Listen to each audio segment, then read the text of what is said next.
Good afternoon. I'm Spencer Cronk, Austin City Manager, and I'm joined today by Mayor Adler, Greg Mazzaros, Austin Water.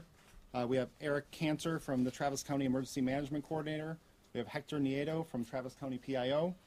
We have Chuck Brotherton, Travis County Executive and on Emergency Services. We have Ray Ariano, the Assistant City Manager. Juan Ortiz, our Director of Homeland Security and Emergency Management. And Stephanie Hayden, our Director of Austin Public Health. I want to start today by thanking the Austin community. Yesterday, we took an unprecedented step of issuing a citywide boil water ordinance and restrict water use because of the impacts of the recent flooding. The good news is that you heard us and it's working. But we are asking you to keep your conservation efforts. Don't water your lawn, wash your car, keep your showers short. While we're planning for and prepared for whatever Mother Nature might throw at us, we have no indication at this point that this will be a long-term issue. We are talking days and not weeks.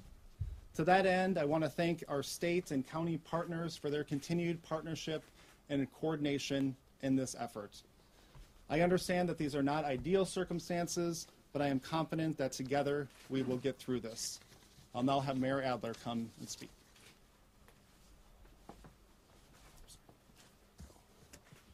Good afternoon.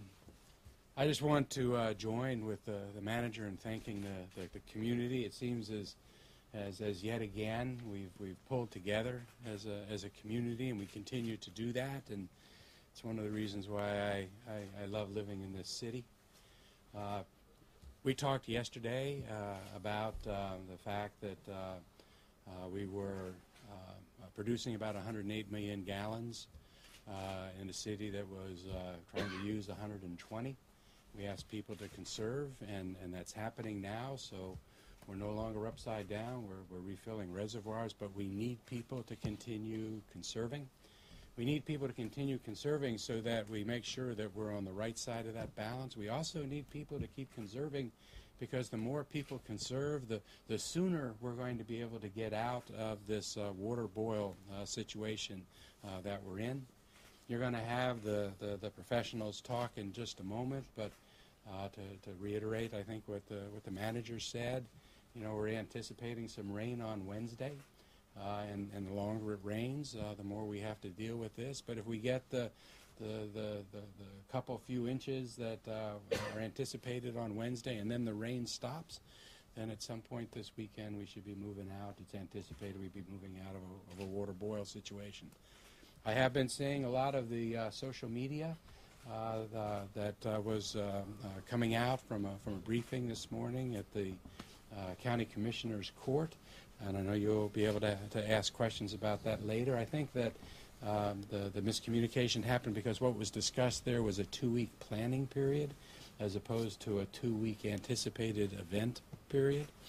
And certainly we want our professionals planning out front because we don't know if there'll be more rain or what could go wrong. But I think that was the confusion associated with that issue. But again, we need people to conserve and to keep that up. We've started doing a really good job. I want to reiterate, no watering outside, no washing cars, no filling pools, no watering lawns. And then on the inside, conserve where you can. Keep showers shorter. The water still is okay to take a shower in. Just keep them.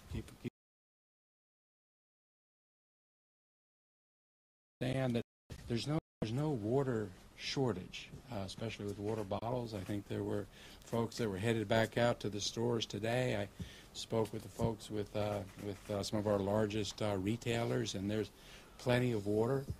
There's just limited space in the stores to hold pallets of water.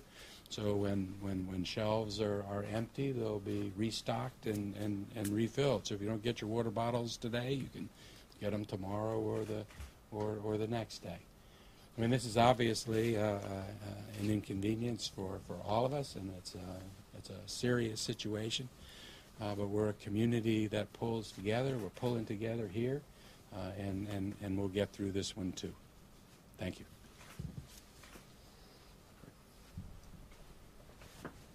Good afternoon. I'm Greg Mazzaros, Director of Austin Water, and I want to give an update on the details of the water system. So as the manager and the mayor communicated, we're seeing improvements all across our water system over the last 24 hours. Water demand is down. Our lowest day of use is today, and that's really, really positive. We want to continue that. Typically, Wednesdays and Thursdays are the largest water use days in Austin, and so it's very important that as we move into tomorrow and Thursday, we do all that we can to reasonably reduce water, no outdoor irrigation, no car washing, manage laundry, dishwashers, all those things. We want this trend to continue. On the water production side, all three of our regional plants are in service and have been in service for the last 24 hours. They're all increasing capacity. Our combined capacity is now up to about 1/3 of typical, so still well below normal, but improving. We are producing more water than we're consuming. That's allowing us to refill our reservoirs across our system. We can store about 1 day's water in our reservoirs, and we want to recharge those reservoirs to get that buffer back in our system so we can maintain system pressures, so we can continue to provide good fire protection and just have a system that has a little extra water in it to work through the future. On the water quality side, we're seeing improvements in raw water quality, although it's still very poor river quality. We have a short little video. This particular shot was taken in front of one of the intakes of our water plants, and you can see this is improved water quality. This is what we're trying to treat here. This is really, the results of the Llano flooding and the historic flooding on the Llano River, washing down into our system. I have an example. So we're trying to take that water, which is about 250 NTUs of turbidity, is how we measure it, and turn it into this. This is water that is less than 1 NTU, so that river water has to pass through our plant and become this. And that's really the challenge. We've had to slow down the treatment process at our plants, hence the lower capacities, in order to treat that really, really bad water and turn it into this. And that's why the capacity reduced use is so critical. Over time, we'll slowly be nursing our plants back to more production, but until we get there, we need to stay focused on reducing demand. We're also coordinating closely with our partners across the region, of course through the EOC and Travis County and all of those, but also working very closely with LCRA as they are managing flows in the upper basin as we get potentially more rain today and tomorrow as they work on floodgates. We're in regular contact with LCRA and working on that. We're also working very closely with TCEQ, the state agency that regulates water utilities.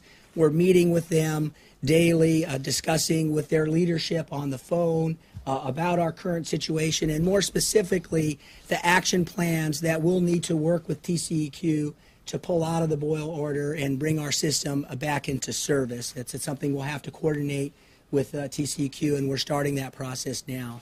So we're cautiously optimistic, seeing improvement across all parts of our system over the last 24 hours. If that continues, we'll be in a good state. As the mayor and the manager and we all communicated, the one thing we can control is how much water we use. We can't control the weather, but we can control that aspect. The way every Austinite can make a difference over the next few days and help us get out of this boil order faster is reducing their water and managing their water. Happy to take questions.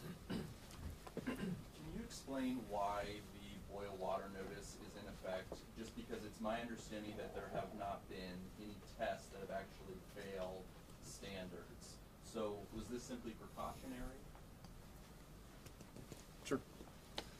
Absolutely, it was precautionary, and it is important that when we see that there is a risk to the public, that we are taking every step that we can as a city government to avoid any potential harm to our community. This was carefully discussed with Austin Water. They discussed it with our partners, and they came to that conclusion, and that recommendation was brought to me. Do you want to say any more on that? Well, I think the manager, you said it well. I really wouldn't add any more to that. Is there any level where it's mandated, like if you can't reach a certain amount of clearing the turbidity that you're mandated to issue a boil water notice, or was it just completely, we're going to do this because we just want to do it? We think it's the best idea. It's not mandated. Yes, there are specific measurements that compel you to do a boil water order.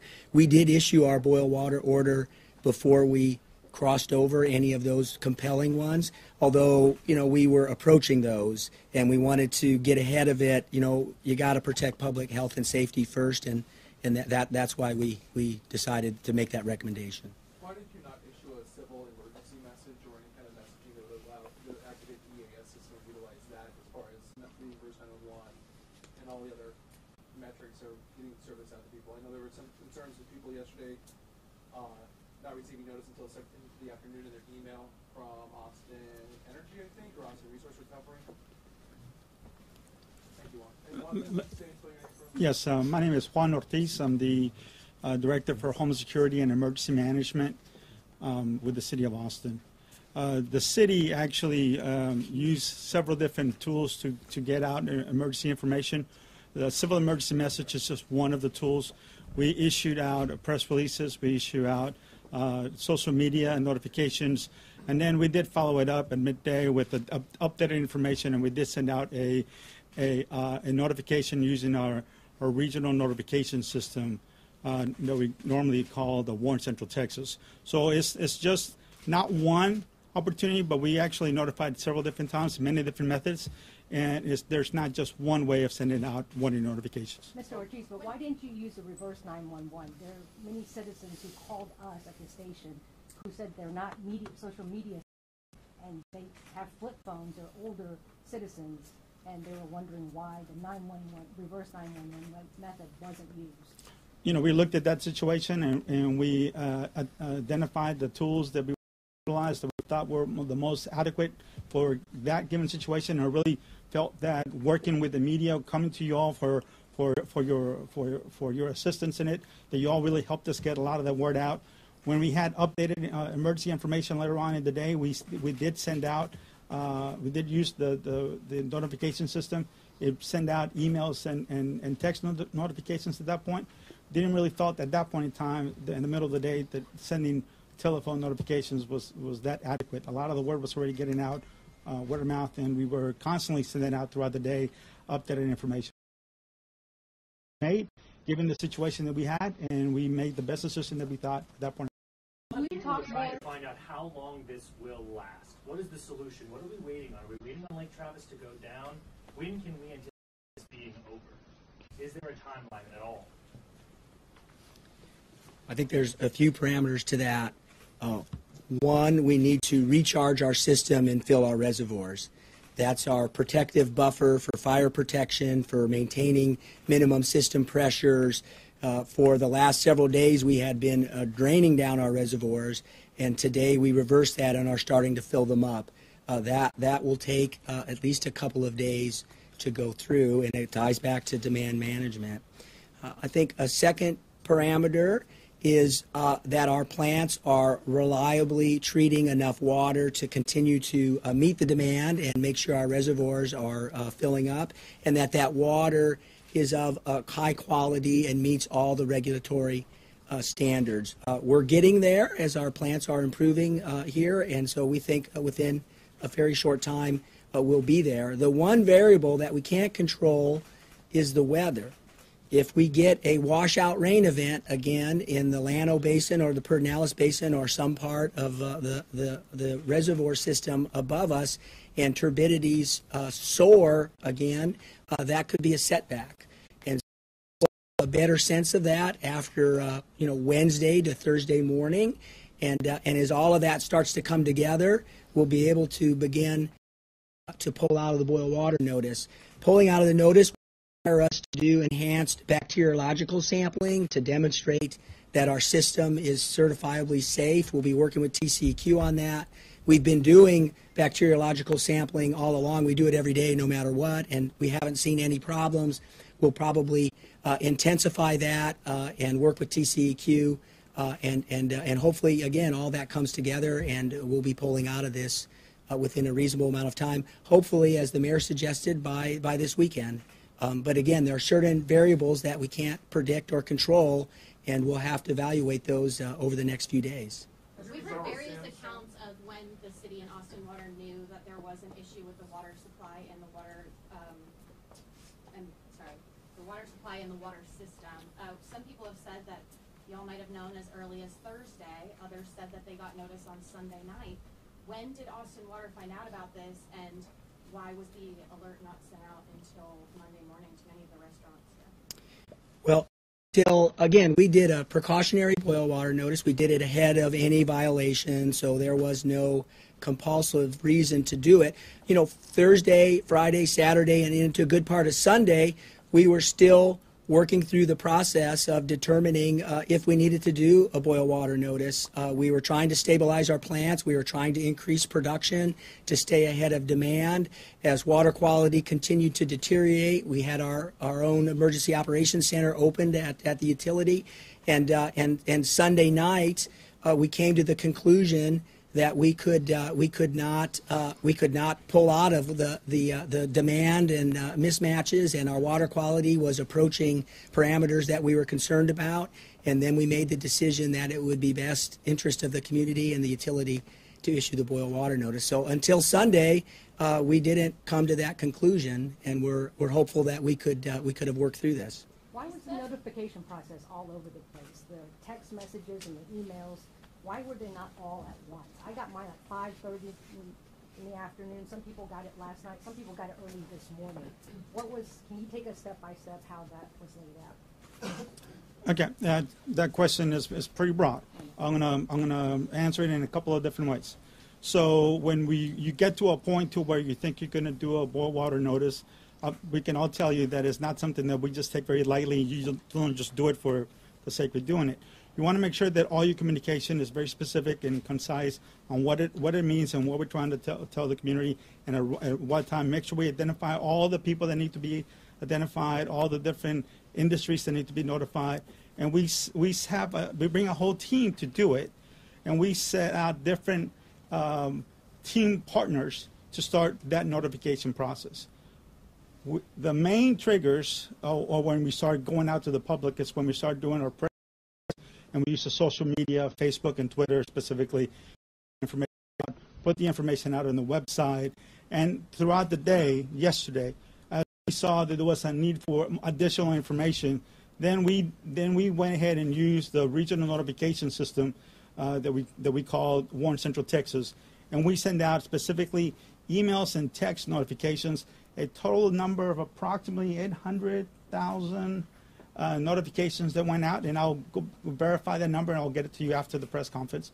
And that's a combination of emails and texts. At that point in time, you all have been covering the event. We felt that really the most appropriate thing to do is that information in that manner at that particular point in time. So you don't just do one and then walk away from it. You're doing several different things. Be sure that you're talking to all of the restaurants in a certain way. You're talking to all the school districts in a certain way, all the hospitals, and all the residents. So it's a process that we go through, and I really felt that we did the best that we could given the circumstances and what we knew at that point in time, and something that we have not done citywide basis that I think our citizens will be very proud of how we did it. Once the order is lifted, are people going to have to run their sinks for a while, flush out the water that's currently in the pipes, and for how long do you think? No, I mean, that wouldn't be a requirement that we would issue. That wouldn't be my anticipation. Once we certify the system and lift the boil water notice, water would be safe to use. Could you talk? In there would be the same water that you guys have previously said was possibly dangerous? Well, again, we did it ahead of any requirement. We will take steps to make sure the system is fully disinfected. We'll probably do some flushing of our system.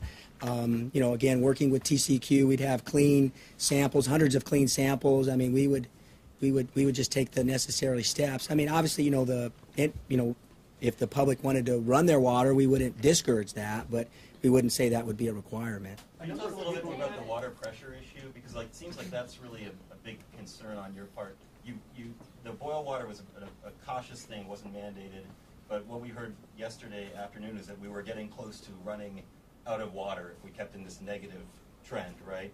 That would have lowered water pressure, and that could have been a very serious problem. Yeah, because our plant capacity is impaired, it goes back to this mismatch that we are experiencing between use and production. And as the system is being dewatered, that's coming out of our reservoirs. There's certain reservoirs that drain first, and those preserve system pressures, which we are required to maintain 20 psi of system pressure, because that's protective. That makes sure that there's no cross-contamination getting in the system. You have constant pressure going out. So that was our concern. If one of our reservoirs drained and pressure in a part of our system dropped below 20 psi, even though we're in a boil water notice, that is still a risk. And so that's what we were trying to lift the system up so that we didn't have that experience. And that happened. We didn't go below 20. Cross-contamination could have been something coming into the pipes because the pressure in the pipes wasn't enough to keep That's out. right. That's why it's protective. You want to try to maintain at least 20 psi at a minimum. A number of people. Austin appear to be doing well today in terms of conserving. What are the numbers about like how well there seems to be lower usage today? I would say roughly 15%, 15 to 20%. Water demand is diurnal. It goes through morning peaks and evening peaks as people go home and maybe begin to take showers in the morning or prepare for the evening. So we do see some variation throughout the day, but if you look at, this day compared to, say, a few weeks ago or an average over the last few years, we are seeing good progress in that regard. A number of people on 311 were complaining about sprinkler usage. How much of a problem is that, and how does it affect the water system? Well, obviously, sprinkler usage is totally banned right now. First of all, you don't need to be watering your grass because it's been raining for a month. But beyond that, it just should not be happening. And so that's the message. If we see it, we're going to knock on your door and lean on you. If a resident sees it and they call 311 and pass it on to us, we have patrols out 24/7. It's a big city. We can't be everywhere, but we're a public water utility. The public owns us. We're in this together, and that's the kind of things people can do to help us. We understand that you have to flush your toilet, but you don't have to water your grass. I mean, that is just not something that, be top of mind with that. Just go out and turn off that irrigation system. You mentioned how we got all this rain. We had a drought on before this. Does that play any role in this issue that we're having? Yes, because this summer was very hot and dry. The soil's baked out. When this huge, unprecedented Llano River flooded came, it not only washed unbelievable amounts of soil in there, but the soil was particularly very fine, and the technical term is colloidal. And colloidal soils, colloidal material in the water supply is extraordinarily difficult to treat out. And so that's what's made it really difficult, where we had to reduce our plant capacity so low because it was taking us so long to treat out all of that soil. So that is a unique experience for us. We've been providing water for 100 years. This has never happened to us. This is blowing our mind too. We're just like, this was tough, and that was some of the factors that went into it, the volume and the type of soils.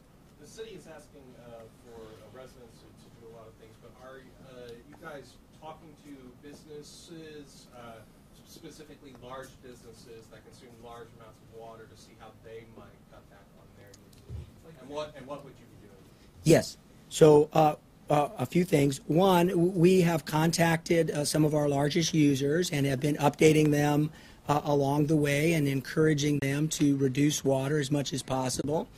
We also have contracts with smaller communities around us that use our water.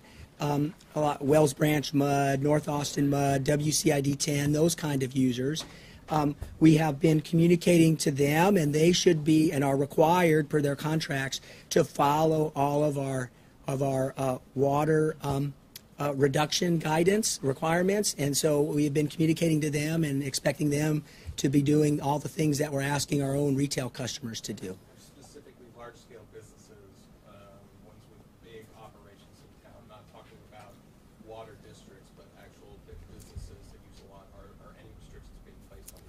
No, we haven't put restrictions on business use where we would say stop production. We haven't closed commercial businesses. We haven't directed any business to actually close. Or obviously, we're encouraging them to reduce water use. You know, some industries, if they're going to stay open and produce a product, they're going to have to use water, and we haven't been requiring those businesses to close. If this is not fixed by this weekend, the county is preparing for 10 to 14 days. I know you said hopefully by this weekend, but if this is not fixed by this weekend, then what? Is there a worst case scenario, and do you have a plan for it? Obviously, we want to plan long term. You know, that's the goal, is to be over prepared, not under prepared. As I've been repeating, that some of these things are out of our control. We'll be evaluating them, you know, based on the rain. I'm optimistic that we're going to be able to pull out of this boil water notice sooner rather than later. I can't really comment on, you know, all the speculation of some of that. But can you tell us why your estimate of the event varied so much from the county? Afternoon, I'm Chuck Brotherton. I'm the Travis County Executive for Emergency Services. Start by the county's partners at the state of Texas and the city of Austin for all of the assistance and help that they are providing and helping us work through this event. I'd also like to thank our community for pulling together. The county has, we continue coordinating closely with our partners at the city. And I'd like to thank our emergency managers for helping us through this. If you tell an emergency manager to plan a 5-day trip, they will pack a bag. They will pack a bag for 10 days. It's just the way that they are wired. We have every confidence in the projections of the Austin Water Utility for the duration of this event. And we, again, thank our partners at the city for the close coordination. And we will, in the interest of protecting the safety of our residents, continue planning for the possibility that the duration of this event might exceed those projections. I have a question for the city water department again. Sort of put bluntly, if I open the tab on my tap water, is that water safe to drink right now? We're not certifying that it's safe to drink. We want you to boil the water.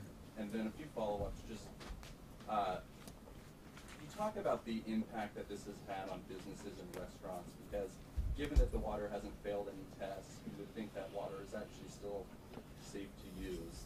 And then separately, are there health inspectors who are going around and making sure that those restaurants are not using that water in a way that they're not supposed to? I would probably have.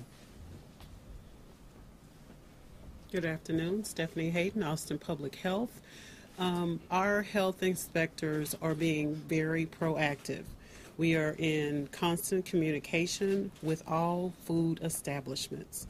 And as a part of that process, we have worked with 311, so individuals, if they have a concern about a restaurant that they have visited, they can contact 311 and do a service request and make a complaint. If an establishment has a question about something that they're doing in their operations, our inspectors are available to provide technical assistance. From a financial impact, we have been alerted that various restaurants on their own, not based upon what we have recommended from a safety practice, have taken some measures. So if they have fountain drinks, they're not serving fountain drinks, for example, or they may be using paper plates. So they have made the decision to do some things on their own. We will continue this week as we're going through this process to continue with our educational and technical assistance and not enforcement. So does that include proactive inspections? I guess I wasn't clear on that. Like, are inspectors going to restaurants proactively, or is it only if somebody calls and says, I think there's a problem here? So we go to restaurants proactively. That's our line of business. So we have not changed that operation. Folks, we got time for about 3 more questions at most, and we need to start getting back to work. So can we go ahead? Can I just ask, how close did we get to that water pressure drop, the 20, what did you say, PSI, that would have been a concern? I don't have an exact number. We didn't go below 20 psi. It's not a system-wide measure. As I mentioned, there's portions of the system that will go down earlier, first, rather than later. It depends on elevations of the system. The higher you are, the lower your pressure will generally be. So there were a couple of reservoirs that were at risk, but again, that's not the current case. And the cross-contamination, could that come through like holes or leaks in the pipes that would normally be pushed out, but if it was too low, something could come in? Yes. How much of this, how much of the burden of treating the water is falling on each plant? Is the newest plant shouldering much more of that right now compared to the ones that were built for several decades ago? No, and it's varied at times. I mean, at times we've even taken plants out of service to do some cleaning or evaluation, so it'll vary. But I think over the part of this, our Davis drinking water plant, which is our oldest plant, has actually been producing a little bit more volume of water. Ulrich has been up and down a little bit, and Plant 4 has been up and down a little bit. But all three plants are down in their capacities, roughly 2/3. Water quality at Plant 4, raw water quality at Plant 4 was the best today. And so Plant 4 may be the one that would increase production first, but I don't know. I mean, we're just taking it day by day. We have to nurse these plants back. If we press on the gas too hard before they're ready, the water quality will deteriorate, and so that's what we're working through, is building back up in a way that is sustainable. I just want to reiterate what the director said, that things are getting better. And I want to thank the community for all of their efforts for both conservation and ensuring that they're being safe in their drinking water that's coming from the tap. So it is with that spirit, bringing all Austin together, that we will get through this. And I really appreciate the work that all of our partners have done to get to this point. I'm going to invite the mayor up for some closing remarks. Manager, I think you said it really well. I think that everybody in the community should know that the work that we're all doing together is having exactly the impact that we would want it to have. With the increased conservation, the system can be nursed back to health, and it makes the end of the boil requirement come to a conclusion that much more quickly. So I think the messages that we want everyone really to take back with them is, number one, we should continue to conserve. No water outside, limit water inside. If you're going to use water to drink or with your food, then you have to boil it, because we can't certify that it's okay otherwise. And that this is something that we would expect, hopefully, with the amount of rain that's predicted on Wednesday, that ends in a matter of days, not weeks. Everybody should continue to conserve. More than anything else, I think that's the message we want people to take home. And I really appreciate, I've had another close-up look at watching our professionals in this city work. The team that we have at Austin Water is working around the clock. The emergency folks, the whole team assembled is just doing just a heck of a job, and I'm real appreciative on behalf of the city. Thank you very much.